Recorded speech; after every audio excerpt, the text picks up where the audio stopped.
Thank you everyone for joining this morning, this evening, this afternoon for the next iteration of our Raising Ambition Through Partnership webinar series. My name is Sarah Hertel, and I'm the NDC Enhancement Knowledge Specialist for the NDC Partnership, and I'm excited to welcome you all here today. We are pleased to offer interpretation into Spanish or French for this session. So if you would like to listen to the webinar in a language other than the default language of English, please follow the instructions that are on the screen, and also I will read them out to you and put them in the chat. So at the bottom of your Zoom window, you can click on the icon that looks like a globe to access interpretation settings. Once you click on that globe interpretation icon, a pop-up window will appear showing the available languages for interpretation. You'll then be able to select your preferred language from the list. And in order to hear the interpretation clearly, you can then mute original audio to avoid overlapping sound. And there is a mute original audio button that you can click there. A few quick housekeeping notes before we get started. We do have both a chat and question and answer, or Q&A function. So please feel free to use the chat function throughout the session to share comments, resources, or engage with other participants, as well as introduce yourself. We encourage you to introduce yourselves and share what organization or country that you are joining from so that we can see the breadth of our audience. And that will be different from the question and answer function. So if you do have a question for any of the speakers, please use the question and answer function that is also along the bottom of your Zoom screen. That will say Q&A. That will allow for us to keep track of questions and so that we can have panelists respond to them directly. All materials from today's session, including the PowerPoint and highlighted resources, will be shared by email following the event, as well as the recording. So please note that this session will be recorded for future reference and will be shared on our NDC Partnership YouTube channel. And by participating in this session, you consent to being recorded. So that will be shared with everyone as well following. Thank you for your attention to these housekeeping items, and we're excited to have you join us today and hope you find this session informative and engaging. I want to give a brief highlight of what the Raising Ambition Through Partnership webinar series does, and this highlights the successful examples of mitigation and adaptation ambition-raising efforts and emphasizes learning to scale impact across the partnership amongst our members and country members as well. So with today's objectives, we are going to be diving into industrial decarbonization and have a wonderful group of organizations and countries to share their experiences. So with that, I will pass it on to our moderator to begin the webinar. And please feel free to use the chat to ask any technical questions related to Zoom. I will be there to respond. So thank you very much. Thank you a lot, Sarah. Good morning, good afternoon, good evening, everyone, and welcome to our webinar on Raising Ambition Through Partnership, Strengthening Industrial Decarbonization Actions Across Enhanced NDCs. My name is Andrea Miu, and I'm a project coordinator with the Global Matchmaking Platform Secretariat, and I will be your moderator today. I want, first of all, to start by thanking the host of this webinar, the NDC Partnership, as well as our core organizers, the UNDP Climate Promise, as well as UNIDO's Net Zero Partnership for Industrial Decarbonization, as well as the Global Matchmaking Platform for making this webinar happen. As many of you know, we are currently in the third round of Nationally Determined Contributions, or NDCs for short, and 2025 marks the deadline for revisions and submissions. 2025 is also a pivotal year as it marks 10 years since the signing of the Paris Agreement. And the need for increased ambition accelerating the implementation of NDCs is as relevant as always. We are here to discuss industry and how industry actions in NDCs can be supported through partnerships and to learn from the experience of countries. We have quite a packed agenda today, which is split into two parts. In the first part, we will hear from many initiatives and many organizations and explore together the tools as well as offerings for support that can support governments in enhancing their industry actions across NDCs. In the second part, we will hear more from government representatives and their experiences in incorporating industry in NDCs. We will start with a few presentations, and if time allows, we will have a couple of minutes for Q&A after each of the presentations. As Sarah said, we have the Q&A function. Please drop your questions in there. And yes, if time allows, we will pick a couple of those just after the presentations, and if not, we will answer them in the chat. And then if some questions remain unanswered for any particular reasons, we will try to answer them and circulate with the rest of the webinar material after the webinar. Now, without any further ado, I would like to introduce the first speaker, Sarbojit Pal, who is my colleague and also the program manager at the Global Matchmaking Platform, or GMP for short. He will introduce the Global Matchmaking Platform and highlight how it can support countries with industrial decarbonization ambitions, plans, and projects. Sarbojit, over to you for the first presentation. Thank you, Andrea. I just want to confirm you can hear me. Perfect. So hello, everyone. Good morning, good afternoon, and good evening to all of you. As Andrea mentioned, I'm Sarbojit from the Global Matchmaking Platform Secretariat. Next slide, please.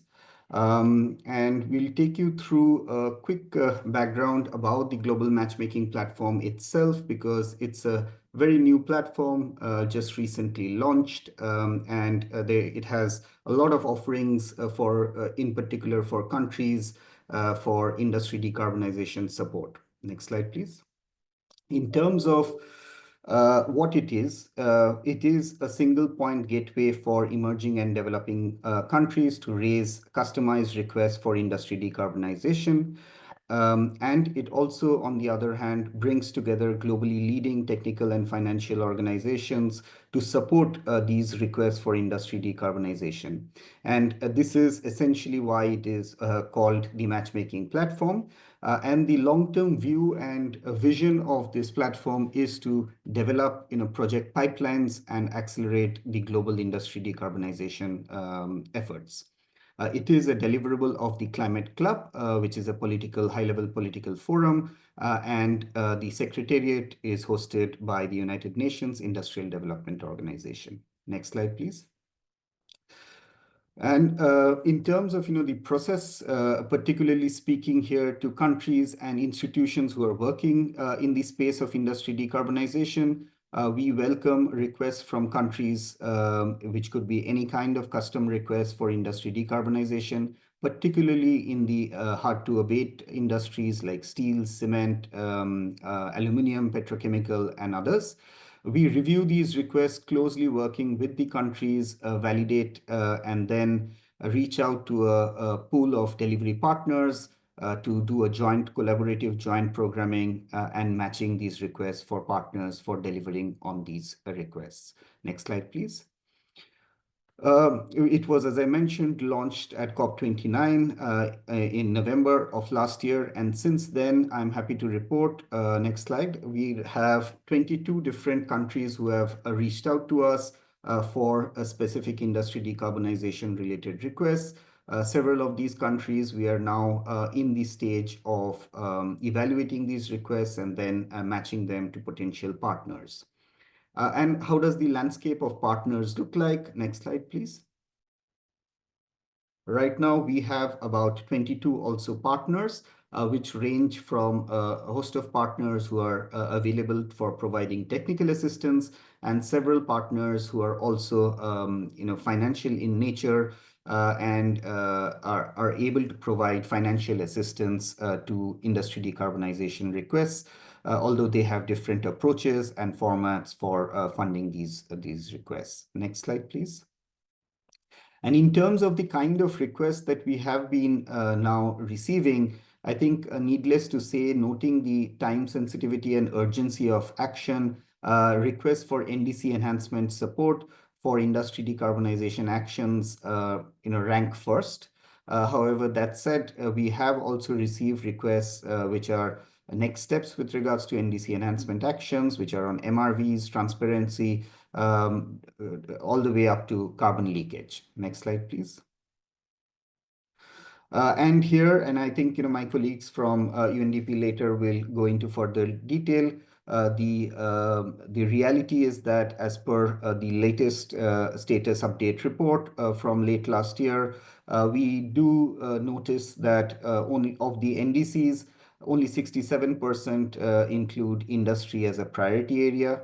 Of them, only 39%, so it's a very small pool of countries, actually are indicating specific industry actions as part of their NDCs. So this is something that we would certainly like to ramp up over the course of the next few months as the deadline emerges for the NDC submissions. Next slide, please. So as I mentioned, there are 3 institutions already within our global matchmaking platform network who are readily available to provide any assistance to countries who may be interested in ramping up your ambitions for NDC decarbonization support. So don't hesitate to reach out to us. We are still evaluating. Next slide, please. We are still evaluating as to what the driving reasons are why there are so little industry-driven actions currently reflected as part of the NDC commitments that we have received, that have been submitted. We will later discuss with some of the countries today what the challenges that they are facing and what the kind of identified opportunities that they see as part of the NDC submissions for industry decarbonization. We also kind of would like to understand what the next steps would be after these NDC submissions are undertaken. So I think through today's discussion, we would also like to understand what the implementing actions would look like. And then appeal to countries who may be on the call today. I do notice many from different parts of the world who have joined. If you are a country still exploring how to enhance your NDC actions within your NDC, please do reach out to us, and looking forward to an active conversation with many governments later during this call. Back to you, Andrea. Thanks a lot, Sarbajit, for highlighting the role of the global matchmaking platform and how it can support governments in enhancing industry mitigation actions in NDCs, amongst other areas of support on industrial decarbonization. To keep with the time, I would like to introduce you now to our next speaker, who is Daniel Morris, who is a clean energy lead at the Climate Investment Funds. He will have a brief intervention on why industry is important in delivering the climate agenda and highlight CIF's industry decarbonization program and how it aims to support developing economies in decarbonizing high-emitting sectors. Daniel, over to you. Thanks, Andrea. Appreciate the opportunity to be here with you all. Good day to everyone, whatever part of the day it is for you. I'm Danny Morris. I'm the Clean Energy Lead for the Climate Investment Funds, and very excited to talk to you today about both the role that industry decarbonization can play in NDCs and how the Climate Investment Funds are looking to support action like that. We are, at this point in time, at a bit of an inflection point with respect to the development of new generation of NDCs, the global appetite for climate action is changing. It's a very dynamic time. And I think more than ever, there's going to be an emphasis on delivering actual results and moving from sort of pledges to achieve goals to actually achieve climate goals and broader sectoral transformation. So if you want to talk about delivery, you can't do that without industry. Hard to abate sectors like steel, cement, and chemicals are accounting for nearly 30% of global emissions already. They're emerging as the largest source of emissions, as all of you appreciate. And we currently have the least established solutions in terms of technology and financial mechanisms for reducing those emissions. Actions in this area will be critical in determining where we if we hit our climate goals. And that involves a lot of different things. You hear a lot of talk about green steel, green hydrogen, carbon capture, storage, and utilization. These things are not buzzwords, and the activities around them are actually starting to shape how countries think about their industry strategies moving forward. But a lot of these technologies are still commercially unviable, and they need either a little push or a little bit of work to get to that commercial viability, or to help achieve the kind of scale necessary to ensure that they're a critical piece of climate solutions. We're seeing very early signals of country-led ambition in places like Egypt, Brazil, India. You saw the map that Sarbajit put up. Countries are looking to ensure that they can include industry as a major part of their NDCs, but not at the scale that we need. So what we need are ways to develop architectures that can bring together all the actors necessary to really make a big dent in this work. That includes obviously governments, multilateral development banks, and other international financiers who can bring transformative capital to these countries, and the private sector, as well as NGOs and civil society on the ground to help figure out a way to tackle this. What we in SIF have learned over 16 years of operation and about 3 years working in the industry space actively is that ambition needs architecture, or ambition can be very much helped by architecture. And that's where we think our investment plans can come in and really help make a difference. As we said, there aren't yet, as Sarbajit pointed out, there still aren't many NDCs that are focusing specific industrial action.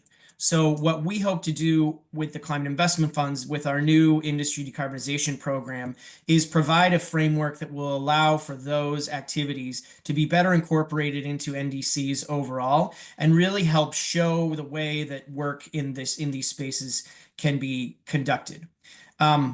SIF is built to do this exact kind of thing. We're built to go in and take early risks in markets that aren't quite ready, but they need to be ready. We've done this in other areas like renewables, energy access, and now we're very much focused on industry across the gamut of what you might consider part of it. So that includes hard to abate, high emitting sectors. That also can include things like clean technology supply chains. What we do is we work with governments, multilateral development banks, and more the private sector to ensure that ambition and good ideas can translate to coherent investment plans that have real timelines, that include important enabling policies, and will build real project pipelines. We do that with concessional finance, and our concessional finance, we think, is particularly catalytic in doing these things, because it not only can reduce the risk in certain areas, but it can help coordinate activities and defragment efforts across ministries and sectors within a country. We also have the ability to team with many of the partners who are on the call here to really reduce that fragmentation and have a coherent offer for a country that they can pursue. So our program, which we launched back in 2022, and we in last fall 2024 opened up a call for expressions of interest from countries to participate. We're expecting that up to $1 billion will be made available to support between 3 to 5 investment plans. Those investment plans are designed to help countries move forward from fragmented policy signals to investment-ready strategies across different industry sectors. And that includes how they fit within their NDCs. So it is about how we deliver and within the context of what countries are already doing. We closed our application process in January. At that time, we received 26 expressions of interest, 24 from individual countries, and 2 expressions of interest from regional programs that are focused on sort of regional transportation. They are across the globe, significant amount of applications from Africa, Asia, Latin America, Europe, and Central Asia. All these countries are seeing this as an opportunity to build out their competitiveness, modernize their industrial production, and respond to the shifts that we've seen in the global economy over the past few years, and will continue to see over the next little while. Now, every country has the ability to interpret that for themselves. Some are positioning themselves as sort of a hydrogen and fertilizer hub. Some are looking to tackle multiple sectors, not 9, 10 sectors in one go. Some are looking to sort of concentrate their efforts and really coordinate the financial architecture with the MDBs and other financiers in one or two areas. And some are very much focused, thinking more globally and looking to support decarbonization of transportation and ports, things like that. So there's a broad interpretation of what industry means to these different countries. The program is built to support those ambitions. And there's an appreciation that whatever a country is doing, the idea is that it's central to achieving their national climate goals. And so we're helping that our process can help connect the dots between what the multilateral development banks do best.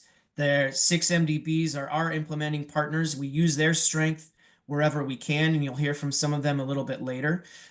We aim to be complementary to the UNFCCC process and the other efforts that we see around the globe. So we've worked quite closely with UNIDO over the years, Climate Club. We were there for the launch of the global matchmaking platform, and intend as we move forward developing our investment plans to ensure that these other pieces are fitting together in a way that ensures that the countries can sort of maximize all the different offers that are currently on the table. We want to make sure that we can support the ambition of transformation in the industry space that can really have system-wide impacts. And I think if we want to see this next round of NDCs to be as impactful as it can be, industry will be a major part of that. And CIF is here to help those countries figure out how they can have the biggest impact in the shortest amount of time possible and ensure that ambition turns into action. So with that, I'll say thank you for the time and turn it back over to Andrea. Thank you a lot, Daniel. I really liked how you said that we need to now start focusing on actual results. And like, even though there is a lot of country-led action, which is obviously fantastic, we also need to scale up our efforts. And thank you a lot for also highlighting how the CIF investment plans can help provide the framework, as I said, for incorporating more actions and to work with governments and multilateral banks, as well as increasingly with the private sector, as we put it. Moving along, we have our next speaker, who is Lulu Luo, the Global Energy and Climate Change Advisor with the United Nations Development Programme. She will introduce the state of play of the current NDC 3.0 process, as well as how industry is currently captured in NDCs. She will also showcase UNDP's climate promise and the offer of support to the climate promise program on NDC enhancement, amongst others. Lulu, over to you. Thank you so much, Andrea. So I'm just going to share my screen very briefly here. Happy to be part of this webinar and also provide a snapshot of the NDC3 and UNDP support through the climate promise. And just to give some background on the numbers, and Sarbajit already mentioned this, the NDC synthesis report shows us that only 39% of NDCs include industrial decarbonization targets, and we cannot achieve the ambitious call of the global stocktake decision on renewable energy and energy efficiency without considering actions to decarbonize industry. We also know from the IEA that emissions from industry account for about a quarter of global energy-related emissions, and we're seeing some advancements in energy efficiency and renewable energy uptake, but progress is not happening fast enough. And this is really where the Climate Club comes in, and UNDP is very happy to be part of a delivery partner to the Climate Club and the GMP as of January this year. And so just to touch on the current state of play and how industrial decarbonization targets are being reflected among third generation NDCs, today we see that 19 countries have submitted their NDC3, and we know that more countries are expected to submit ahead of COP30. But just looking at these 19 countries, industry decarbonization is included as a priority area in most NDCs, about 84% of those submitted, and half mention specific industry-related targets, but only 37% are specific to hard-to-abate industries such as cement and steel. And so, while these trends are a factor of the country's economic context and priorities, we see a great opportunity to support countries to both recognize industry as a priority, but also articulate specific industry targets, particularly for heavy industry sectors in their NDCs. And this will be even more important for developing country contexts where rapid urbanization and industrialization will place increasing demands for material and energy inputs into built critical infrastructure. So with this in mind, allow me to briefly introduce the Climate Promise 2025. In early 2024, the UN Secretary General called on UNDP to leverage the infrastructure of the Climate Promise, which is our ongoing support to countries on NDCs, and lead a coordinated UN system-wide effort on NDCs. And so we already recognize that there is extensive ongoing UN system support to developing countries on climate action. And so the Climate Promise aims to bring this support together in a coordinated effort, ensuring that countries can strengthen the quality and investability of NDCs. And so the Climate Promise 2025 is structured around three key pillars: ambition, really supporting countries to prepare ambitious NDCs in response to the global stocktake and other signals towards a 1.5 degree aligned future and an achievement of the SDGs. Acceleration, really about scaling up implementation actions through access to and alignment to public, private, and international finance, as well as leveraging innovative approaches to support stronger policies, institutions, and capacity. And then inclusivity, really ensuring a whole of society approach through meaningful and long-term engagement with underrepresented groups, really ensuring that no one is left behind. And so just to give you a background in terms of UNDP's broad support on the NDC preparation, currently we're supporting about 90 countries, plus Kosovo, and many of these include several Climate Club members. So just to provide a summary, about 31 countries in Africa, 14 in the Asia Pacific, 7 in the Arab states, 14 in Europe and Central Asia, and then 24 in Latin America and the Caribbean. And so this is really, broad support that we are providing, and we see a real opportunity to connect this ongoing work on NDC preparation with complementary activities that can support the inclusion of industry targets in the NDC, should countries request this support. And we recognize that this window of opportunity is rapidly closing as we near COP30. And so we are very happy to be working alongside UNIDO and other GMP delivery partners to really leverage this moment and apply some of the existing tools and resources available for the NDC preparation, as well as subsequent implementation processes.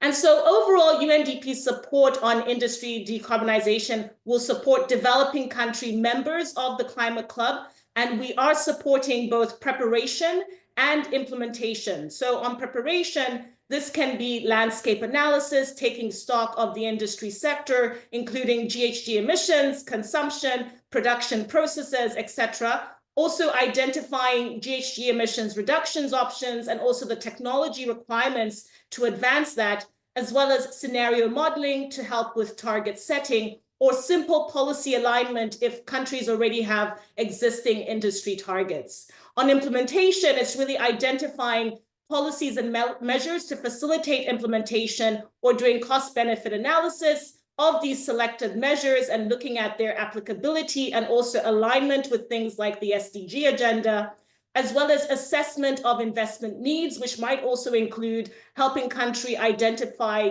project pipelines that could be viable for investment, as well as conducting energy audits to improve energy efficiency measures. And so just to give some examples of, some work that we're doing when it comes to implementation, we see a real opportunity to ensure that the NDC preparation and implementation links with ongoing efforts and new funding that is deployed in country. So for example, in Turkey, we're partnering with Guidehouse, which is a global advisory firm to support climate-friendly investments for the decarbonization of Turkey's cement industry. And this industry accounts for about 14% of emissions, and it's a high-value industry that employs over 17,000 people and contributes to about 7% of national GDP. And so we try to address some of the key barriers that are preventing a low-carbon transition in the industry, including things like the high upfront costs of various technologies or, options that might be available. Also the need for a collective vision in the country in terms of how do you start the industrial decarbonization process, or even addressing structural and behavioral barriers, especially, for example, if certain private sector actors may be a bit hesitant to shift towards low carbon cement, as an example. And so looking at these barriers, we're looking to address both the financing question as well as the policy question in terms of establishing dedicated financing schemes for investment, as well as provision of technical assistance, as well as disseminating best practices among key groups such as cement producers, investors, and also construction industry players. Finally, just to share a final example of previous work that we also supported in Peru, which also informed the formulation of Peru's national low emissions development strategy, which also enhanced sectoral engagement across a number of different ministries. Some of the key impacts from this work was a strengthened national GHG inventory across for five different sectors: energy, transport, housing, industry, and agriculture. And these inventories actually are the basis of the preparation of biannual GHG emissions reports in Peru, as well as the development of 3 NAMAs, nationally appropriate mitigation actions in the construction sector, and also strong private sector buy-in, especially with the National Association for Cement Producers in the country. So these are just some examples of how we're trying to see how we're connecting this work on the revision and implementation to this existing landscape of support that's also ongoing. So with that, that's all from me, Andrea, and back to you. Thank you. Thank you so much, Lulu, for highlighting all the great work that you're doing through the Climate Promise. I particularly like the 2 examples that you gave on Turkey and Peru, and also just like when you started to talk about, like right at the beginning, about the NDC state of play and how it currently is, and the fact that the window of opportunity is really closing and we really need to start mobilizing industry actions right now. So to continue on that thought, I would like to introduce our next speakers. We'll be speaking about a few more offers of support from institutions that are partners with the Global Matchmaking Platform. And I would like to now introduce Tomasz Pavelek, who is a policy expert with the United Nations Industrial Development Organization, and he's representing the Net Zero Partnership for Industrial Decarbonization. He's going to talk about some of the early experiences from the Net Zero Partnership, as well as some of the tools and guidance produced to support governments with enabling industry mitigation actions in NDCs. Tomasz, over to you. Thank you, Andrea. Good day, good evening to all of you participating in this webinar. I'm happy to be here and present our work. Let me share my my screen. Just a second. Okay. Yeah, I should be able to see the presentation. I'm representing Net Zero Partnership, and which is a project run by United Nations Industrial Development Organization. And to those of you who are not really familiar with what UNIDO does, we are UN specialized agency supporting sustainable industrial development in developing countries. So we find ourselves very, very relevant in this discussion, how to make the role of industry in implementation of NDCs and in enhancing NDCs with industrial actions very relevant. Therefore, yeah, the project we have, the Net Zero Partnership, it's actually a global program which we run for to support countries in developing industrial decarbonization measures.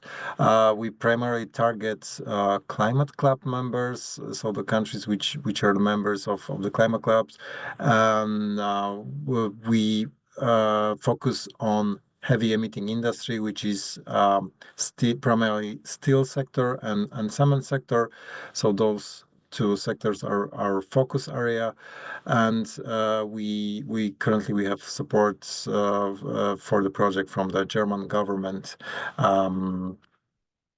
Yeah. And how do we provide the support? We focus on three work streams, which are separate, but they are interlinked, which is one, policy support, the second one is technology transfer, and the third is capacity building. For the policy support, it's a technical assistance with plans, strategies, visions, more strategic level and more detailed level regulations and standards. For technology transfer, we call it pipeline development. It's focusing on developing tangible investments which can get funding, like we heard from climate investment funds that there is funding available. So we support the early preparation of these investments. And of course, we work on building the capacity of the governments, building the knowledge, sharing knowledge between all relevant stakeholders for industrial decarbonization. Within the nationally determined contributions, we have a very targeted package of support, focusing primarily on technical assistance based on agreed scope of work with a country, where we can support the process of drafting nationally determined contributions with regard to industrial sector or specific mechanisms like monitoring, reporting, verification framework, which feeds into national determined contributions and the reporting of the commitments. So this is a very specific support crafted for each country which requests the support through the global matchmaking platform, because we work as a support mechanism to the global matchmaking platform, answering the requests for NDC support. But aside from this country-specific support, we also provide a more general guidance on how to include industry, how to approach the NDC revision to enhance the role of industry, which is the guidance book on industrial decarbonization and NDCs. And we also work with on upgrading and enhancing the existing modeling tool, which is used for projections to project emissions, to model emission mitigation measures, also supporting NDC target estimation. Where do we work currently? We are working for the NDC revision for Egypt, Indonesia, Kenya, and Morocco, where we focus on NDC as well as other measures. And for example, like how do we work? In Kenya, we support the government with proving, like enhancing the commitment of industrial sector into the new NDC. So we bring together the government, relevant government stakeholders, relevant industrial stakeholders, and other institutions which are necessary in the entire ecosystem to come up together with commitments which are feasible for the country, considering the government aspirations and the industry possibilities in the country, the current situation, how the actual commitment can be designed, considering the entire situation in the country. So this is a kind of facilitation of workshop and drafting specific guidelines and for the government to be included in the process of NDC update. This more global work on guidebook, how to include industry in the NDC. This is already available. We have two parts of the guidebook. The first one focusing more general and enhancement of the NDC and how to include the industry in a step-by-step process.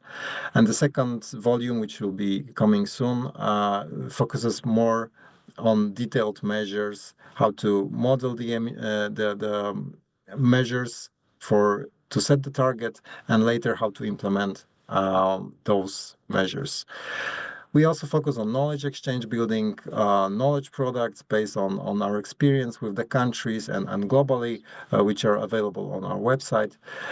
And I want to just finish with what special value brings UNIDO to this. We are bringing together industry and government, so we are kind of like linking both. We work for the government, but we bring industrial perspective, and it works really well when we can, like we already see it in Kenya, we see it in Indonesia, that bringing those people together from all the stakeholders to discuss what's actually possible, what are the commitments, what the country can target in terms of industrial decarbonization. It's a really value added into the process, and we would like to bring this forward to other countries. And yeah, you can see here on the pictures, like we offer study tours for the government to industrial plants.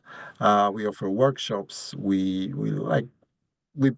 connect the industry with the government. So that's the value added of UNIDO's work at the Net Zero Partnership project. And yeah, I'd like to thank you for your attention.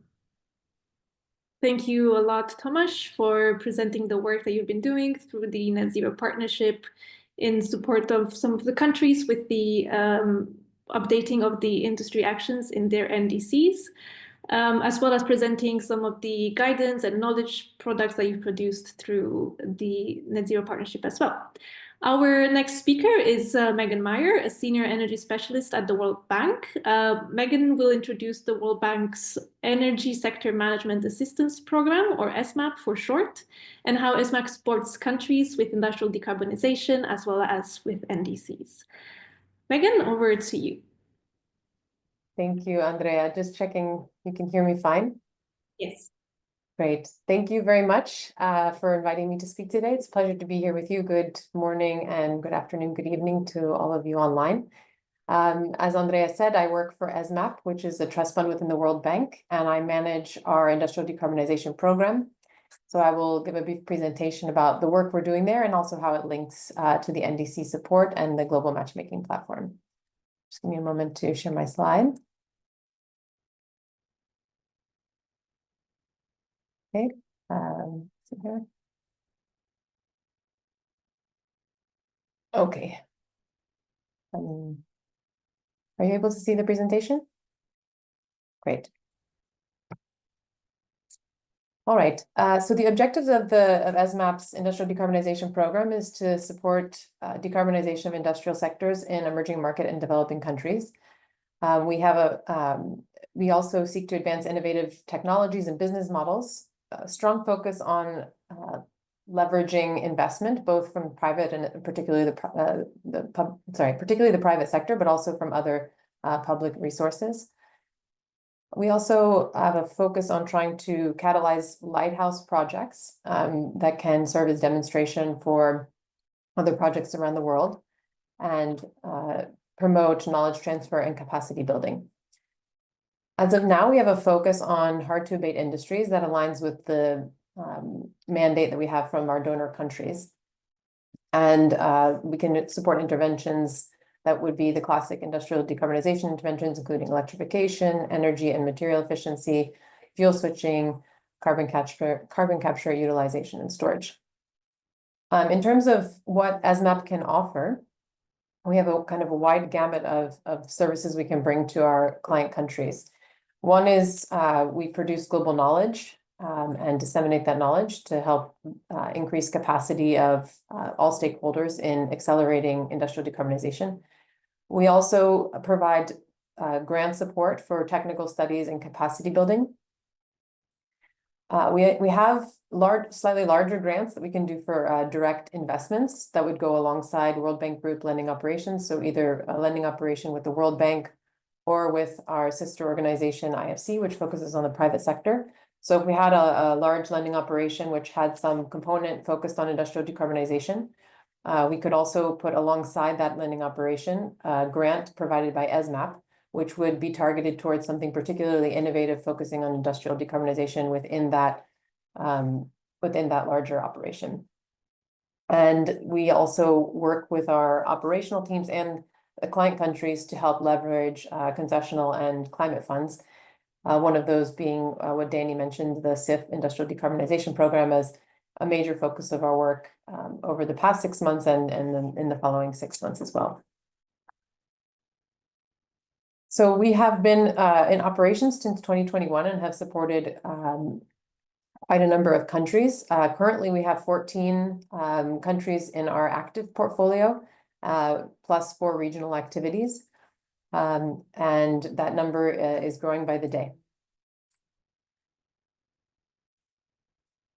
In terms of our strategy, we're working across sort of 4 different pillars. One is building on global partnerships to maximize our impact. And a big part of that is our engagement now with the Climate Club and the Global Matchmaking Platform. But we also, through that, we work very closely with UNIDO, also on other aspects of industrial decarbonization, the OECD and IEA as the chair or the secretariat of the Climate Club. We have connections with the Breakthrough Agenda, the MPP, and we're always looking for other partners to work with. So if you're interested, please do reach out. We are also maximizing synergies within other World Bank initiatives. For example, the World Bank has the Hydrogen for Development, or H4D partnership, and the Industrial Decarbonization Program works very closely alongside H4D, as well as the 10 gigawatt initiative, which is also has its sort of secretariat within ESMAP. We partner very closely with IFC. As I mentioned earlier, they're focused on private sector investments, but we give a number of grants to them to directly support advisory services with potential private sector entities looking to invest in industrial decarbonization initiatives. Focusing on the climate finance, as I mentioned before, within ESMAP, we have a dedicated team that looks at different sources of climate finance for energy projects, and including industrial projects. The CIF is one of our key partners. We also work closely with the GCF. We have a number of programs with the GCF to bring climate finance, not yet to industrial projects, but a number to scaling up renewables, clean cooking, etc. The GEF, we work with them, and then bilateral donors. And there's an initiative within the World Bank called SCALE, which is looking at bringing carbon finance and climate finance to our lending operations. I mentioned earlier our donors and their strong focus on hard-to-abate sectors. There's also a strong focus on demonstration projects. So we're always looking for opportunities to support pilots and sort of commercial demonstration projects through a combination of grants that could be provided by ESMAP, but also could be supported by World Bank lending that could also be leveraged alongside, for example, resources from the CIF. So we're trying to bring kind of a package of financing offerings to our clients to try to bring these innovative, first of its kind projects off the ground to help serve as demonstration and also build global knowledge. I just wanted to make another mention of the CIF. I know that Danny already covered this, but in terms of from the World Bank's perspective and ESMAP's role, as Danny mentioned, I believe the EU expressions of interest were due in January, and 25 countries have submitted expressions of interest. ESMAP provided hands-on support to 11 countries, helping them prepare that expression of interest. And then we also had direct involvement in a total of 20 countries, a little bit more of a light touch with the other 9 there. And then there was 5 submitted that actually were not on our radar before they were submitted. The selection will have to take place by June. The 4 or 5 countries are expected to be selected to move ahead, and we plan to use our technical assistance funds.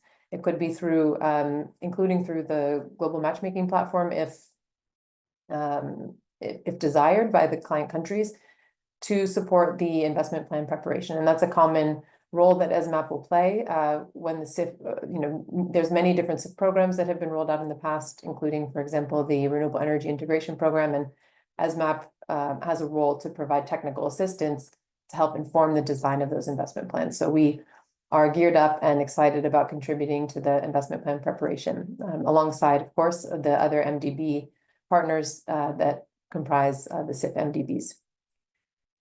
Those that are not selected for the CIF Industrial Decarbonization Program, that could still access funding through other resources in the CIF, including the Futures Window. And we've already supported three projects that are focused really specifically on industrial decarbonization. So 2 projects for a total of $90 million in Brazil for financial intermediary lending operations, and those have been approved. And we are in the process of seeking approval for $50 million to support an innovative guarantee instrument that has previously worked on residential and commercial energy efficiency, and now is going to be scaled up to focus on industrial energy efficiency. There's so much excitement from client countries of ours around the CIF's industrial decarbonization program. As I mentioned, 25 EOI submitted, but only 4 or 5 are expected to be selected in the first round. So we expect that there'll be a number of countries that have very exciting, ambitious programs they'd like to take forward, or projects they'd like to take forward, that they could then apply for funding from the Futures Window, which is part of the CIF guidelines on the industrial decarbonization program, the eligibility to apply for the Futures Window if not selected. And so we're, again, excited about supporting countries that are selected, and also those that are not selected, to take forward new lending operations. We really see this program of the CIF has kind of created a really big carrot for countries to gear up their focus on developing exciting lending operations to support the industrial transition. Just very quickly before I close, I wanted to give one example, because I think these can be helpful, as other colleagues have done. In Brazil, ESMAP has been supported, very deeply engaged in Brazil over the past couple of years on industrial decarbonization. We've provided technical support to the Ministry of Development, Industry, Trade and Services to help support the implementation of Brazil's neo-industrialization strategy. The New Industry Brazil was launched, a new policy was launched last year. And so all of our work is quite keenly aligned with the objectives set out in the NIB, as it's called.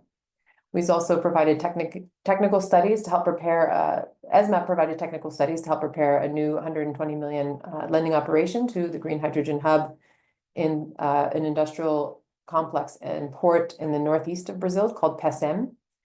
And then the World Bank is financing the investments in those projects that were informed by ESMAP technical assistance, alongside funding from the CTF. We are working on a roadmap for decarbonization of the CIP. So beyond just the shared infrastructure investments, also decarbonizing specific industrial players. There's a very large steel factory, a couple different cement factories, and others within the CIP. We are, as I mentioned, preparing some financial intermediary operations. So ESMAP is informing, and the World Bank is preparing $1.5 billion of lending operations, where the World Bank will pass on its resources combined with CTF resources. And we're also still looking for other sources of concessional and climate funding through credit lines that will then be implemented by national development banks to finance decarbonization of hard-to-abate industries, as well as clean fuels and associated infrastructure. And we plan to continue to support the country if they're selected for the CIF Industrial Decarbonization Program, and if not, then to identify other opportunities to continue to accelerate this transition in Brazil. With that, I'll close. Here's my contact information and others in the team.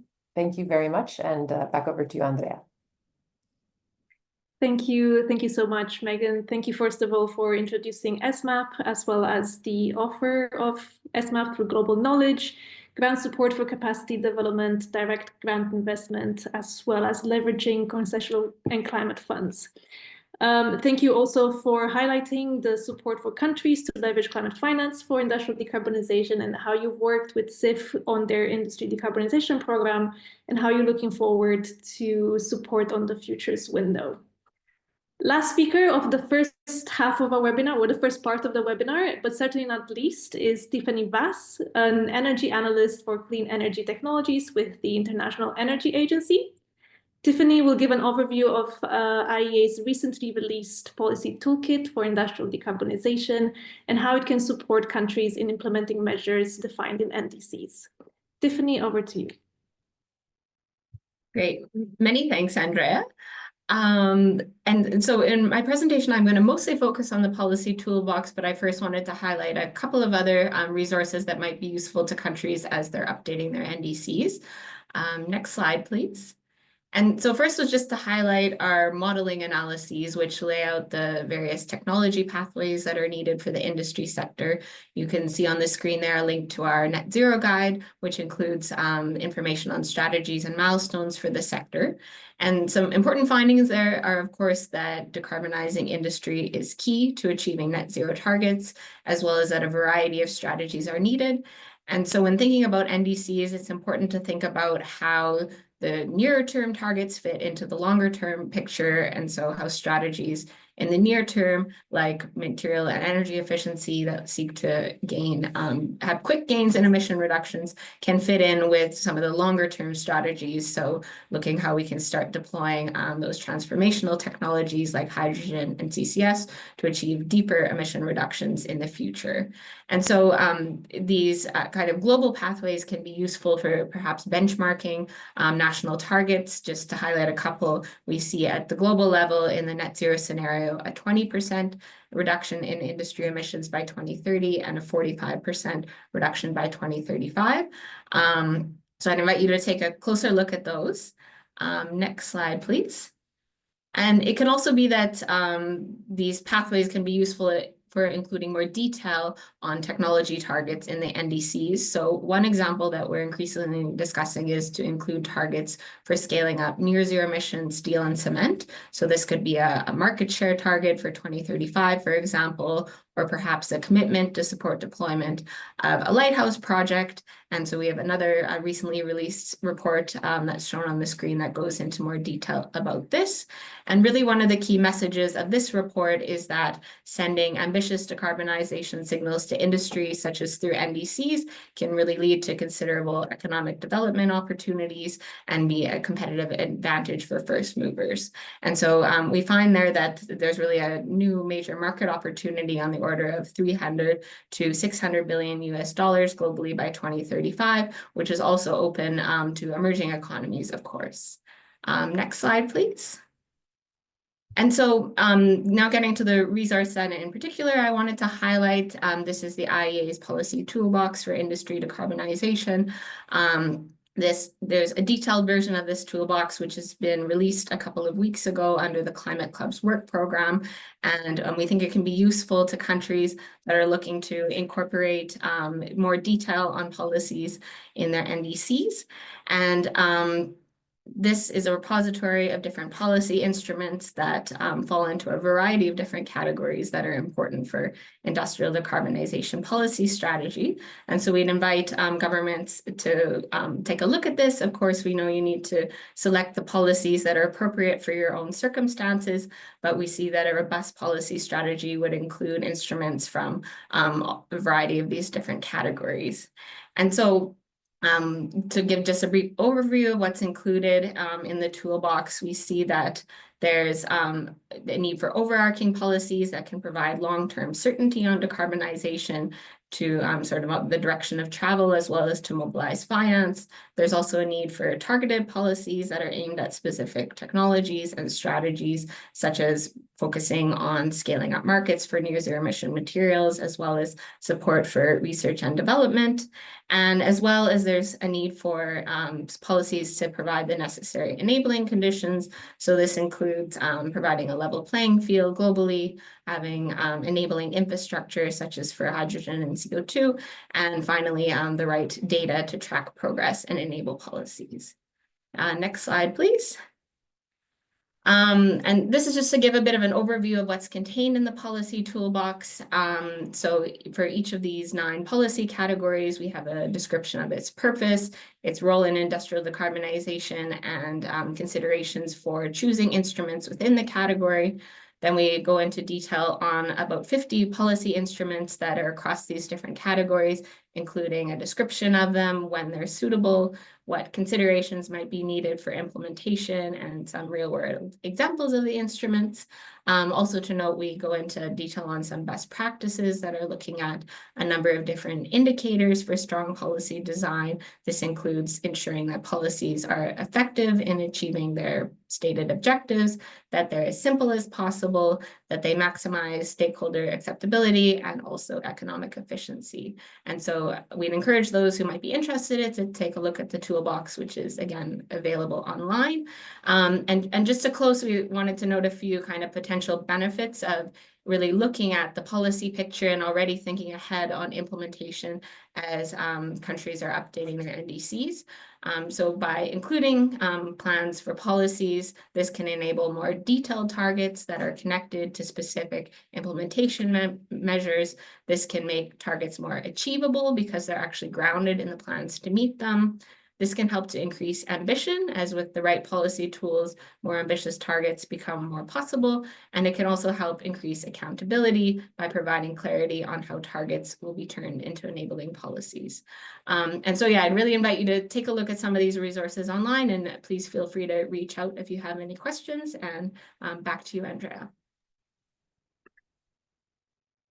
Thank you so much, Tiffany, for highlighting the role of the IEA and all the different strategies that you have, as well as showcasing the policy toolbox. And the fact that it's a depository of over 50 policy instruments is quite amazing. Just kind of like showcases how you can look at industrial decarbonization from so many different perspectives. With that concludes actually the first half of our webinar, and we will now move swiftly along toward the second half, which will focus on country experiences on industry decarbonization considerations within the NDCs. For this section, I will actually hand over the moderator mantle to my colleague Sarabjit, who will guide us through the second half of the webinar. Sarabjit, over to you. Thanks, Andrea. I think it's been quite a fascinating conversation already, listening and learning from many of these organizations who are leading the charge in actually supporting countries with their industry decarbonization efforts. And now we'll kind of dive into straight into the discussion with the countries. So we have quite an exciting, panel today. Just want to check, Javier from Chile. Have you been able to join? I haven't been able to kind of reach out to you earlier. And then, thank you. Okay, perfect. Nice to have you here, Javier. So Javier is joining us from Chile. He's the head of the permanent mission at Chile at the OECD. I'm also kind of joined by Manal Mahmoud from, she's the project manager, development projects in the Ministry of Industry in Egypt. Manal, can I check that you are here? Yeah, I'm here with you. I'm here. Perfect. Okay. And then also Muhammad Rizwan bin Ali. Mr. Ali is the Senior Assistant Secretary, Climate Change Division within the Ministry of Natural Resources and Environmental Sustainability in Malaysia. I know that Mr. Ali is joined. Muhammad, you there? Checking. Hello, Sarabjit. I'm here. Thank you. Perfect. And then last but not the least, Carolina Mena. She is the Environmental Advisor at the Ministry of Industry and Energy and Mining, Uruguay. Carolina, also just want to check that you're here. Hi, Sarabjit. Yes, I'm here. Perfect. So if I can have all four of you on the screen with me so that, we can go through the next half an hour, a little less now of the discussion.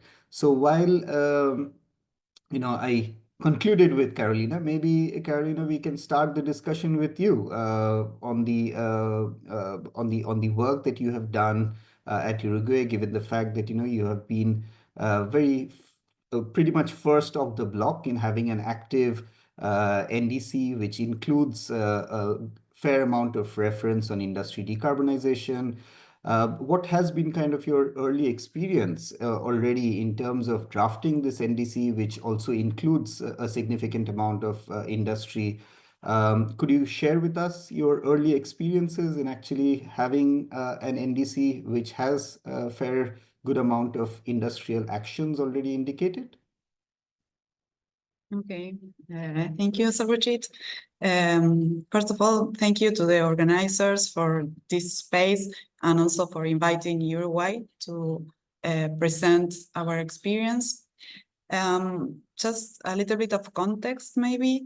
It is important to consider that Uruguay is a developing country, and when we started developing our NDCs, and especially in our third commitment, we have to take into account that mostly of our greenhouse gas emissions comes mainly from the fruit production.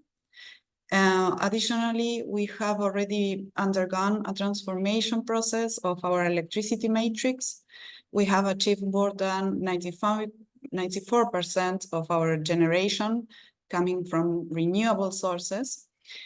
This was the result of a significant process of incorporation of renewables that was carried out mainly between 2011 and 2017 as part of a long-term energy policy. So in our first NDC submitted in 2017, Uruguay already faced a significant challenges in continuing its energy transition, which was already in an advanced stage of decarbonization, and where most of the cost-effective measures had already been addressed in our country. So in this regard, today's main challenges in terms of the energy sector decarbonization are linked to transportation, as in many countries, that in our case is responsible for 60% of our CO2 emissions, of the energy sector, actually, and also the hard-to-abate sectors, as we are today in this webinar. And in this case, we are focusing mainly on cement and pulp industries, which account for approximately 7% of our emissions. So this means the need to take action in productive sectors and energy demand. And these have important challenges because it involves numerous public and private actors in the country. So the process of developing our third national determined contributions was a participatory process with public and private stakeholders from the energy sector and the industrial sector mainly. We had workshops with two main purposes. On one hand, the objective to inform and raise awareness among stakeholders about the climate goals of the country, and also to share the current status, and also to work together to identify possible barriers and actions for decarbonization in the country. And additionally, in parallel of these participatory workshops, we had some bilateral interviews with some specific key stakeholders, for instance, the industry. So as a result of this process, a draft was done, a document as a draft that was put on public consultation before it was later approved by the executive branch of the country. And it's important to consider that when we work on identifying these new measures to include in our NDC, we had a very important challenge because our second NDC was very recently presented in 2022. So to identify new measures was something very difficult because it only had passed 2 years between our commitments. However, as a result of these workshops with sectoral stakeholders, we identify a set of measures to move forward into the mitigation objectives.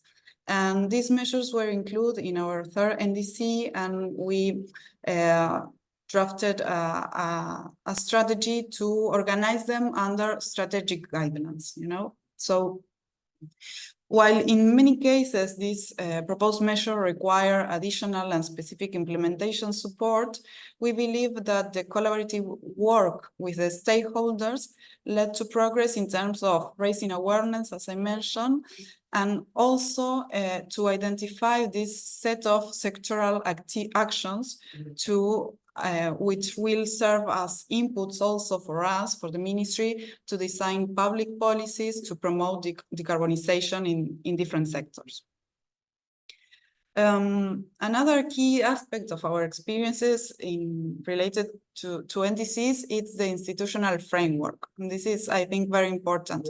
We have the objective to implement a comprehensive and coherent strategy to address climate change.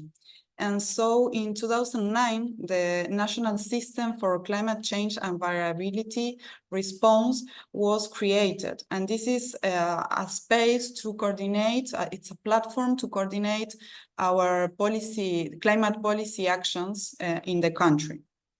So this system brings together public and private institutions that work on climate change. And within this framework, the climate commitments are coordinated, including the development of the National Climate Change Policy that was published in 2017, and also the long-term climate strategy that was published in 2022. And this is, for us, an ambitious pathway towards carbon neutrality to achieve by 2050. So another particularly that we have in our country is that the industrial and the energy policies fall under the same ministry, the Ministry of Industry and Energy and Mining. So we think that this facilitates us to have an integrated approach to industrial decarbonization. And we can consider both the energy demand approach and the production processes of industries.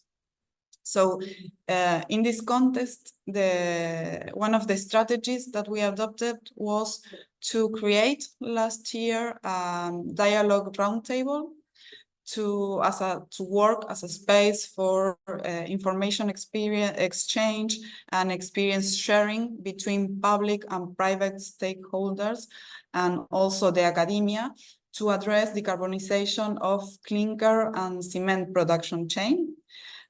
This initiative will be coordinated by the ministry, especially by the National Directorate of Industry, and we will work closely with the environmental unit and also the energy directorate of the ministry. And we think that this will help us to move along in industrial decarbonization in the next years. So this is mainly a brief presentation of our experience. And the 4 points are very, very clear. I think, this context is also extremely important for different countries, because at the end of the day, the NDCs are reflective of the, domestic consideration and the, domestic context. I mean, you definitely had a lot of, currently for this NDC 3.2, a few advantages, as you rightly mentioned, like, you had some of the early work with regards to the participatory nature already done in advance. You had the institutional mechanism, and I think the last one, perhaps personally, is quite something to actually have the energy and industry ministries together. It certainly is a bit of a boost to help in coordination. So thanks, Carolina, for your initial opening remarks. And now from the west, I'll go all the way to the east and maybe check in with Mohammed. Do you want to kind of come in after Carolina to kind of share with us your insights from Malaysia, because you are now in the process of enhancing your own NDC. And I note that you have already, as part of the work that was done as part of the previous NDC, just like Carolina mentioned, you have already kind of offered some activities on industry decarbonization. But how are you looking forward to strengthening what you already have laid out? Thank you, Saborjit. Very good question. Very good question. So I'm Rizwan from the Ministry of Natural Resources. So my division, my ministry is coordinating the preparation of Malaysia NDC since the NDC 1.0, NDC 2.0, and then also now is the NDC 3.0. So for the NDC 3.0, we received support from the climate promise under UNDP. However, now we're in the midst of finalizing the support. That's why it's a part of our delivery part and how we are going to communicate our NDC. So let me provide a little bit of context from Malaysia's industrial background little bit. So if you can see from here, from the slides, the emission from the industrial processes and product use, they are second highest, basically. Yeah, like 37 million tons. So basically, so from here, you can see it's clearly the IPPU is contributing a lot to the emission in Malaysia. Next slide. And then if you're looking at the trends also, if you look at the green part, the lighter green, you can see that the IPPU sector's emission in terms of trending, they are becoming at a higher trend. So this is indicating that we need to do something with this IPPU emission from the industries, basically. So this provides evidence. Has been reported in our our biennial transparency report recently that we submitted to UNFCCC end of last year. Next slide. And then if you look at the activities under the IPPU, you can see that the three biggest part of the emission is coming from if you look at the dark green, is actually a metal from the metal industry, and then the orange color is from the chemical industry, the petrochemicals, plastic production, etc. And then the lastly is from the mineral industry, which includes also cement production, etc. So these are the three hard to abate sectors that we are targeting, basically, to address. Yeah. And then next slide. Yeah, this is the status in Malaysia. Just it's a 24% contribution to our GDP. Industry is very important for Malaysia because Malaysia is a industry. It depends on industry a lot. And then major contribution of our export, which is 80% of our total exports, and then of course to our economic growth. Next slide. However, I think in terms of the policy, we only have this single industry that translated into how we thinking about the industry to move forward, and then how we embedded the sustainability component inside the industry itself. So we established this new industrial master plan. We call it the NIMP 2030. So if you look at the goals of the NIMP, you can see at the number 6 there is also a part on the sustainable development, which link to our net zero target and net zero aspiration, and also our NDC target, basically. Next slide. And this is under the NIMP itself, because so they are thinking right now how to making the industries in Malaysia more greener. So this is translated into the green manufacturing process, etc. So I think the way we're thinking that we need to enhance the efficiency and also the new business model for the industry itself. So I think that's why the industry is coming, the ministry responsible for industry, they're coming out with the circular economy policy for manufacturing sector, because I think one of the issues is the waste generated from the industrial process, etc., is very big. So if we didn't utilize this waste wisely, from industrial waste wisely, probably we'll be losing, and then probably they will be enable us to create more business, and then also to as a means of the enhanced efficiency, and etc. Yeah, all right. So this is the circular economy framework for the manufacturing process. Next slide. And then the big chunk of it, I think, related to the energy. If we don't transform our energy, how we our energy production probably will be facing a lot of problems. So because I think a big of chunk of the industry will be depends a lot of energy. So this National Energy Transition Roadmap or NETR will provide like a big policy guidance on how Malaysia will be looking into the future, our energy landscape. So from here, we are looking into the how we going to enhance energy efficiency, enhance our renewable energy, and then producing a low carbon energy, and then also low carbon technology such as hydrogen, green hydrogen, low carbon capture and storage technologies, and also biofuels production, and etc. So this, I think this is very important for the industries itself. And then taking forward in terms of the industries, I think in our previous two NDC 1.0 and NDC 2.0, we only mentioned probably like briefly on the industry itself. We didn't put any targets, specific targets. But however, right now in the NDC 3.0, taking into account the importance of this NETR, the industrial master plan, etc., I think probably we need to look very seriously into what are the measures that we need to undertake to on the industrial decarbonization, how we should drive this industrial decarbonization, how we going to set industrial decarbonization as our national agenda. That will be the key priorities. And then in terms of the target and aspiration and the long term, how we embed this industrial decarbonization agenda into the NDC and also the LT-LEDs. So these roadmap and policy will only provide us with the key strategies. But however, how we drive the implementation underground, I think they will be related to the other enablers. For example, carbon pricing instrument, carbon tax, emission trading system, and then probably we need to enhance our MRV, measurement reporting and verification framework, especially at the facility level reporting. That is something that we are targeting, how the facilities could report their emissions.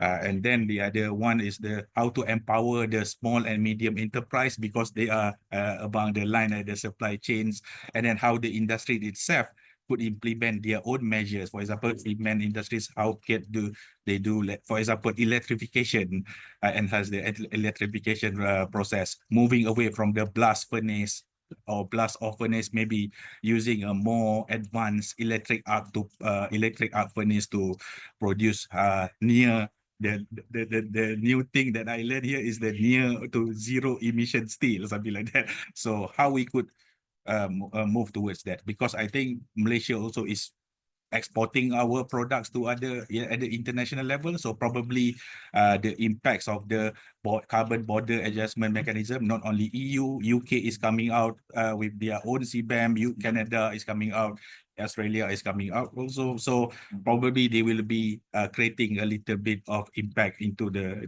demands and supply of the thing, how we overcome this issue. So I think this is a very important features that we need to consider in our NDC. However, at the moment, we haven't decided yet whether we're going to include a specific industrial decarbonization target or not in terms of our NDC. However, with the climate promise support, I intend to organize like a specific workshop and also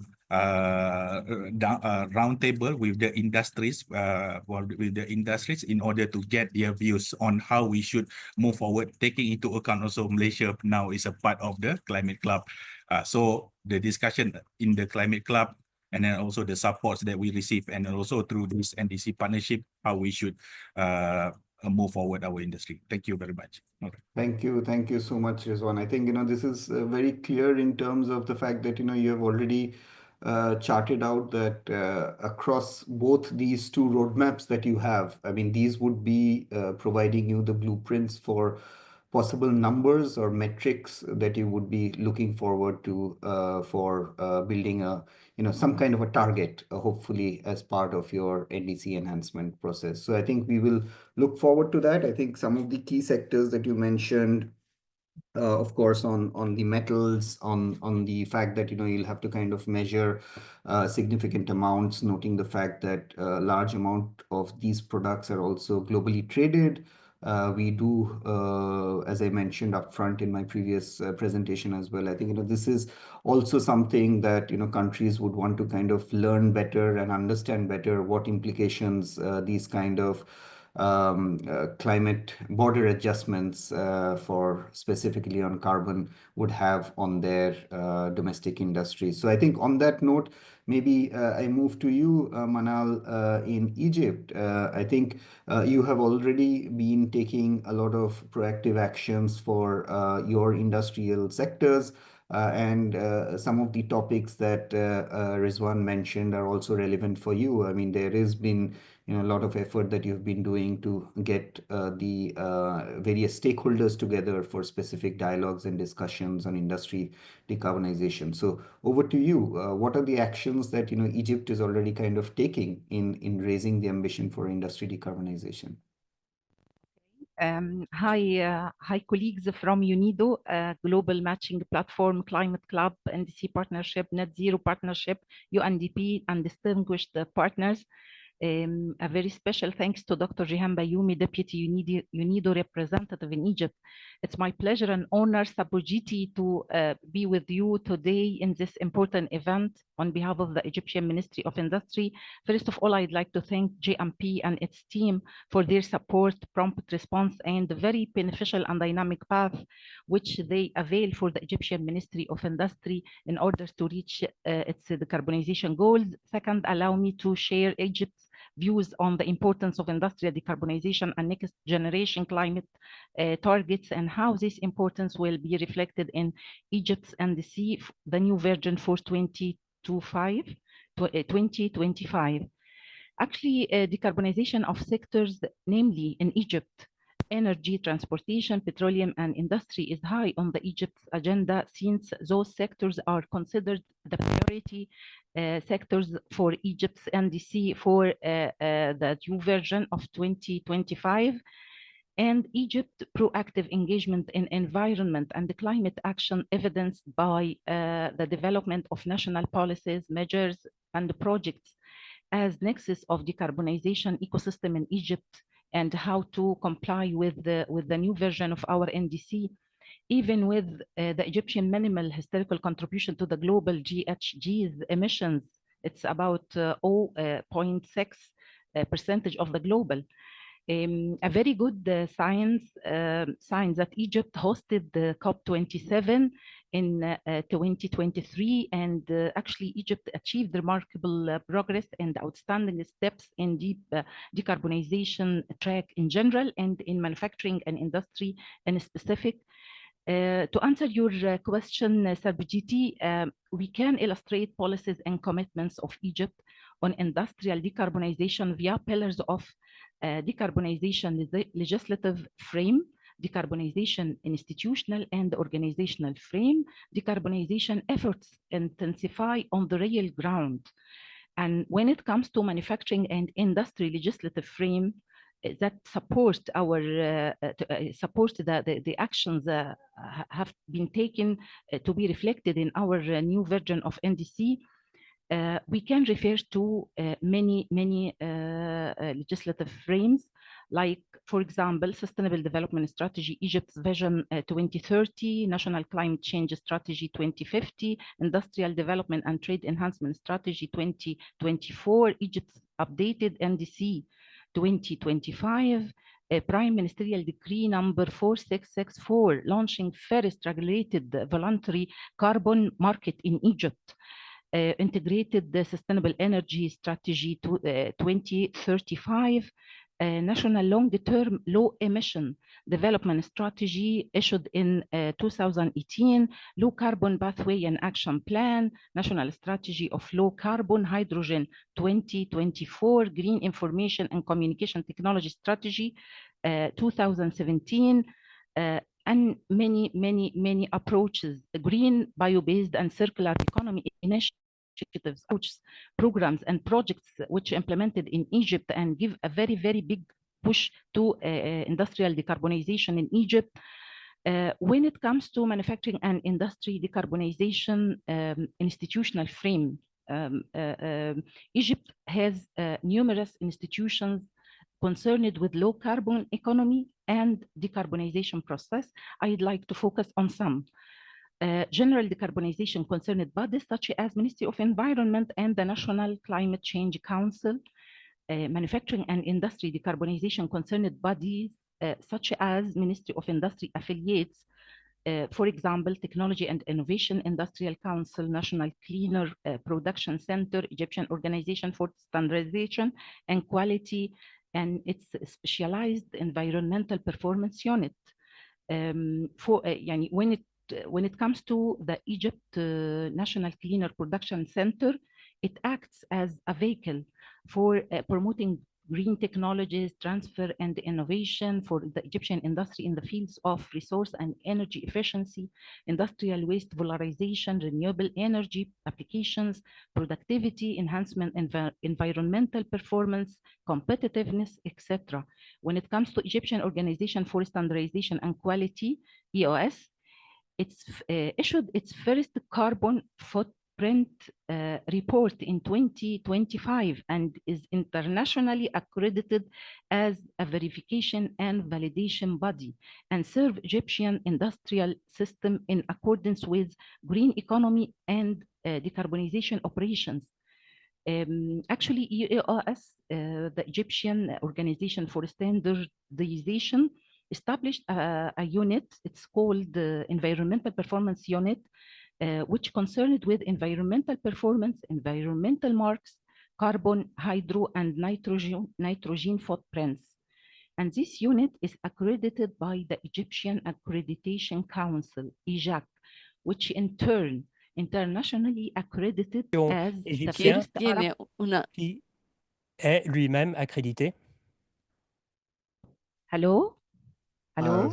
Sorry, I think our interpreters okay, came no online. problem. I think their interpreting services. I think there's a hard stop at the half hour, so I think they were probably indicating. Please go ahead, Manal, but try to be brief as well. Yeah. Okay, I'll back to the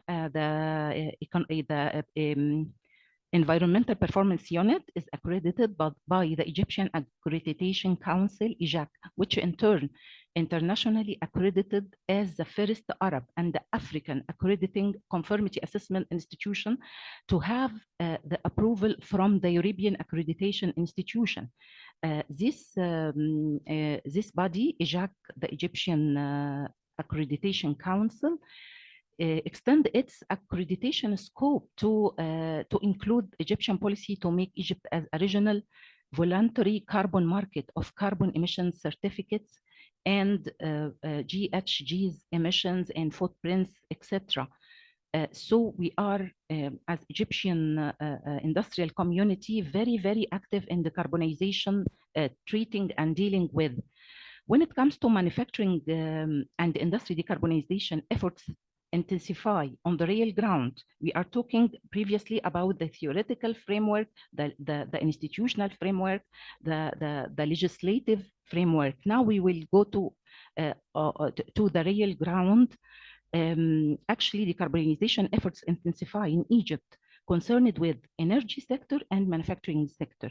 For energy sector, it received the biggest share from the Egyptian climate policies and reforms in power generation and industry energy usage and decarbonization. And there are numerous energy transition initiatives concerned with low carbon power and alternative fuel, integrated with solar projects and renewable energy, carbon capture, gray and green hydrogen, nuclear energy efficiency programs, and etc. In the context of gray and green hydrogen, Egypt is one of the largest economies in the MENA region and several, where its industries are large hydrogen users, either gray hydrogen or green hydrogen.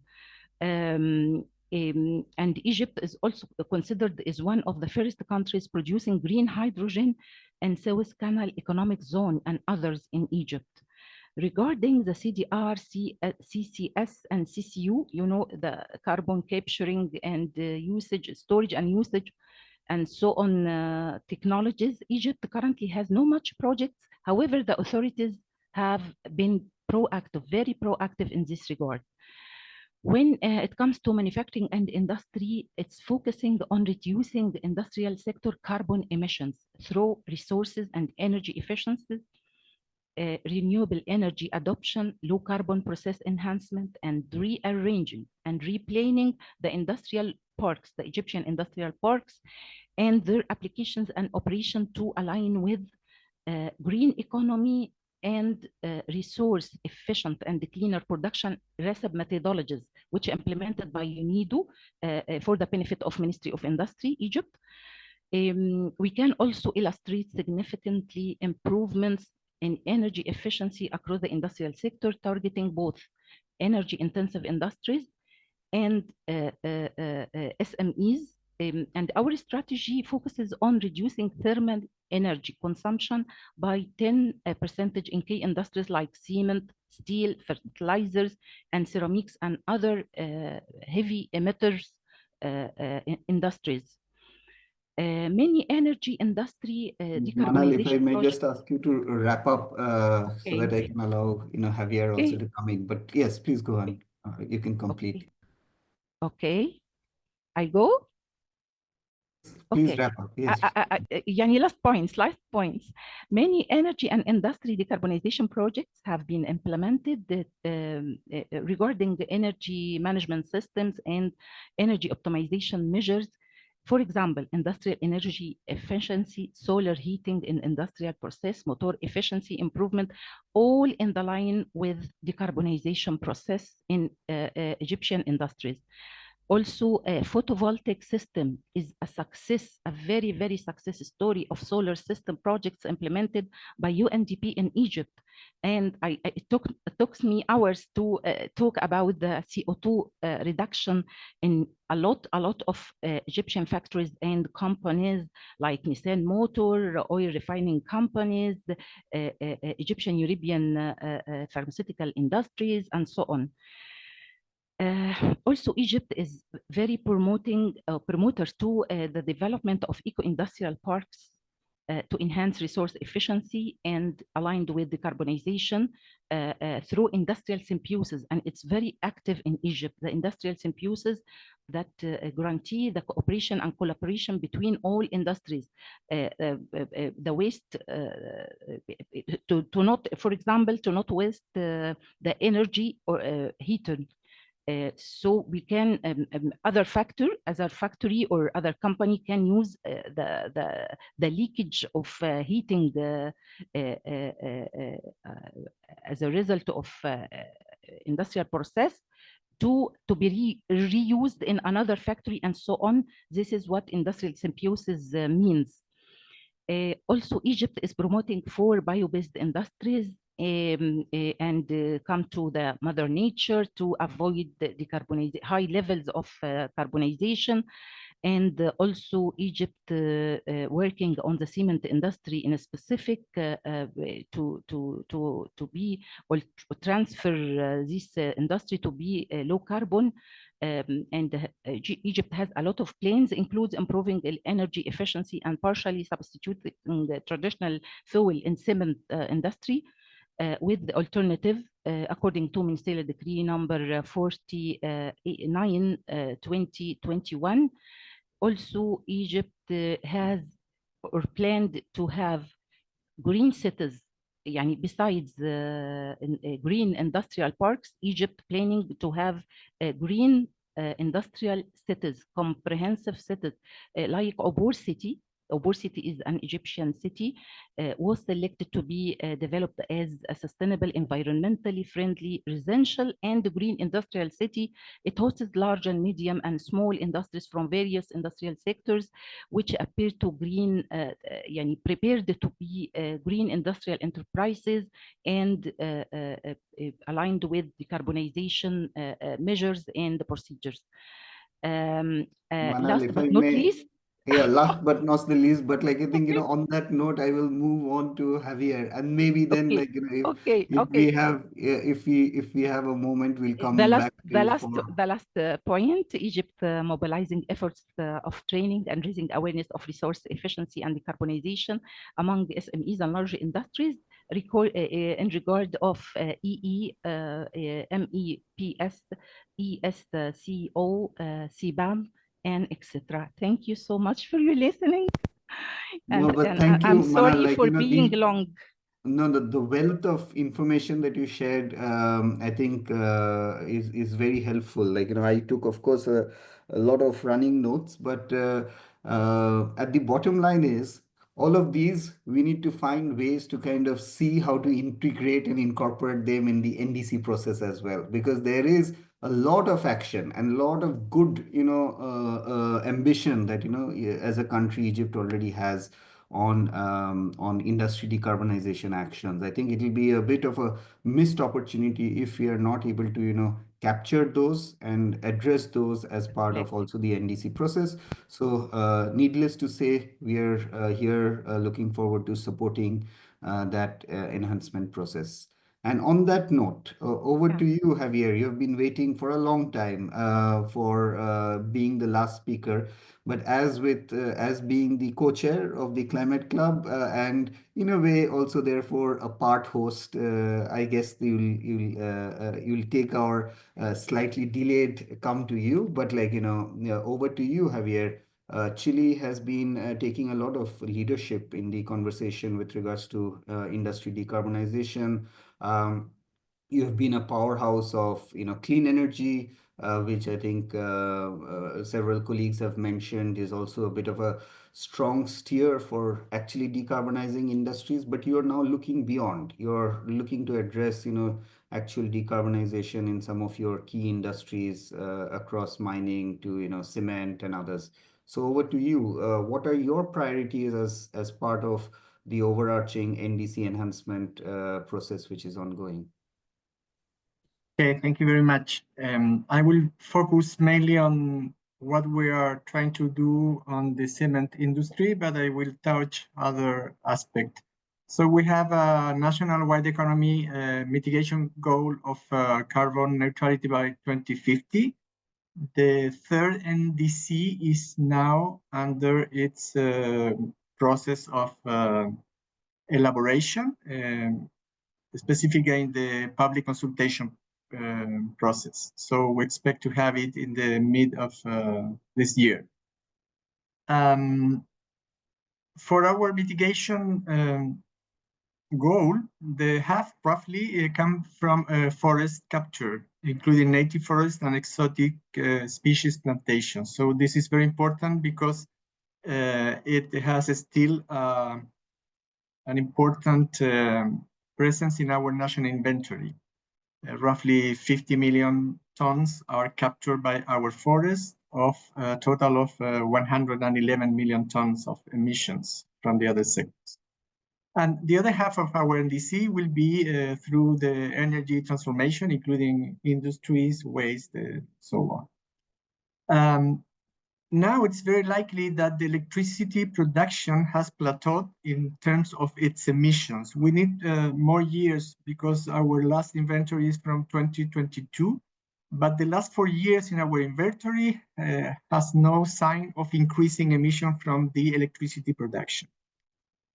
On the other hand, transport emissions are increasing, and now, for the first time in our inventory, transport is the main contributor to our emissions. There are many initiatives in terms of electric mobility and modal shift to enhance public transportation, but as in many countries, private transportation is still a high priority among citizens. So it's very hard to go against this overall trend. And in terms of IPPU emissions, I thank you, my colleague from Malaysia, because the evolution of the sector is very similar to what Mohamed shown in terms that is growing, very steep growing, but from a small basis. And the main reason for this growing is the refrigeration sector. So refrigeration gases are growing very fast. And in this context, the cement sector is responsible for roughly 10% of the IPPU emissions. The cement industry has worked on its roadmap to reach net zero emission by 2050. And this roadmap takes the cement industry in all its complexity, including also the building activity. So there are many aspects you must consider how they will achieve this target of net zero emissions. So including less clinker in the cement, CCS, compensation with other activities, and so on. So one of the strategies we're working now is to the use of alternative fuels. And we are talking about end-of-life tires, industrial oils, used industrial oils, cardboard, and plastic. So we are working now with the cement industry to have business models that allow the industry to use these alternative fuels in their kilns. There are currently 4 cement kilns in the country. We have the extended producer responsibility law that establish specific goals for end-of-life tires, for packaging, including cardboard and plastic, and for used industrial oils. So the challenge now is not technical. The techniques are known, are used in other countries. It's not legal. The cement kilns are allowed to burn this alternative fuel, but it's economic and logistical. So we need to find the business model that will allow the cement industry to use end-of-life tires and other materials as cardboard in terms of how to bring those materials to the cement kilns in the best way they can burn them. So now the cement kilns are able to burn up to 10% of its fuels of end-of-life tires. But if you make some preparation like grinding or powdering, you could reach a higher amount of end-of-life. On the other hand, the extended producer responsibility law established that there must be management systems that handle these materials. So, and they have their specific goals to material recovery. These goals begin on a low level, but in roughly 8 years, they can reach its maximum amount of material recovery. In terms of additionality, the goals are applied for this management system, not for the cement industry. So we are trying to find how the cement industry can add to these goals in terms of using this material for energy recovery. So in this regard, we ask the Climate Club some support to develop methodologies and frameworks to quantify and certify GHG emission reductions from co-processing in the cement industry, to support and conduct research to identify the most suitable type of waste for alternative use in Chile, in cement kilns, considering availability, calorific value, geographic location, legal and economic factors, and finally, the technical and financial assistance to study the conditions and technologies that would enable the use of end-of-life tires and other high calorific products included in the extended producer responsibility law, and what will be the conditions to take advantage of this installed capacity in the cement industry to bring value from these alternative fuels. Thank you. Thanks, Javier. I think, this is very clear, like in terms of the ambition that you're looking to, drive. It's a very clear sector in which you're looking to kind of really make the transition. where I think what Carolina initially mentioned, that the efforts in one ministry affecting the efforts in another ministry. It's a very good example here as well, how your waste management regulations are actually a good driver for considering how to prolong the life of your cement sector. So I think this will be also very interesting to see how we are able to kind of capture this and also reflect this as part of your NDC enhancement process, because this is a very clear, tangible number that we could possibly aim to have. But of course, this is subject to discussion. I mean, we are quite over time, about 21 minutes over time. So I would not really kind of go back for a second round of questions. But before I hand over back to Andrea, I would like to kind of check with the four of you, if there are from, the lessons that you have heard from other countries. Carolina, you went first.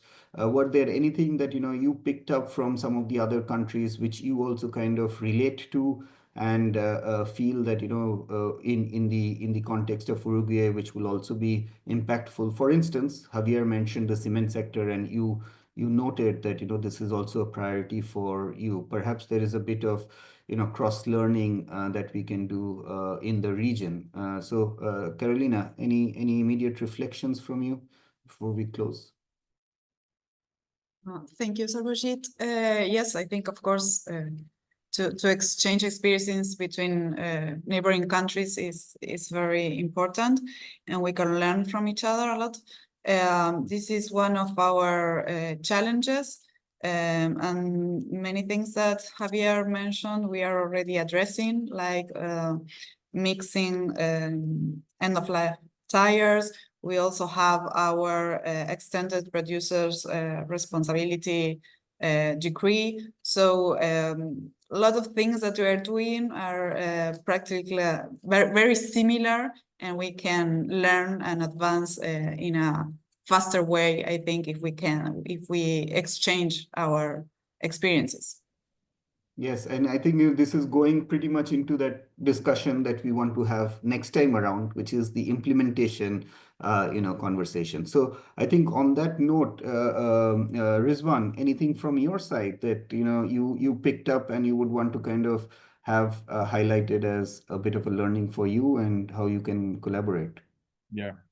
So thank you, Saborjit. So I think one thing that I learned and I observed, not only in this platform, the discussion in this platform, but also in Climate Club, there are countries that are already moving into developing sector-specific plans, basically plans which have sector-specific targets, etc. So that is something that Malaysia doesn't have yet. But we have key policies. Probably we have that they're doing a little bit of projections of the etc. But I think it's very important for us to establish this sector-specific targets, especially for the industries itself, for the hard to abate sectors. So this is something that Malaysia will look forward into, but I need to consult this with the relevant stakeholders in my country to see if this is something that we would like to access support from the GMP or the other support that related to enhance this industrial decarbonization in NDC. Thank you. Right. Well noted, Rizwan. So again, goes back to the interministerial coordination, which may be required on this count. You don't have the benefit of having both the ministries lined up. Manal, any last reflections from your side? Your highlight of the day, so to say. Yeah, very quick, I promise. We need to extremely maximize the coordination between all your mechanisms to avoid something called the spaghetti macaroni pole phenomenon, because many mechanisms of support decarbonization and climate action, many tools, many windows to support countries, and sometimes I'm getting a little confused. So we need to have the panoramic picture of all these mechanisms. This is first comment. My last comment. Let me pick from our webinar titled Ambition. Regarding ambition, I like to take into account not to lock in low carbon paths as an achievement. At the end, it's still emitting GHGs. Don't be happy you are low carbon, you are still carbonized. So we have to be more ambitious to get rid of carbon completely, inshallah. Thank you so much. Thanks, Manal. And Javier, any last comments from you? Thank you. I agree with my colleagues. The challenge of intra-government coordination on one hand, and on the other hand, now we are working with the cement industry, the importance of public-private cooperation and how complex is for the industry to deal with this challenge, because they have on their side other challenge. In specific in Chile, the cement industry is facing a trade challenge because there are a lot of import because it's cheaper than nationally produced cement. So roughly 40% of our cement is imported today. So they're trying to handle all these challenges at the same time, and they are committed to reach zero carbon by 2050, even though they have this specific challenge. So it's very important to coordinate inside the government, make public-private cooperation scheme, and taking into account all the complexity that the different industries have at some moment. Thanks, Javier. Very clear.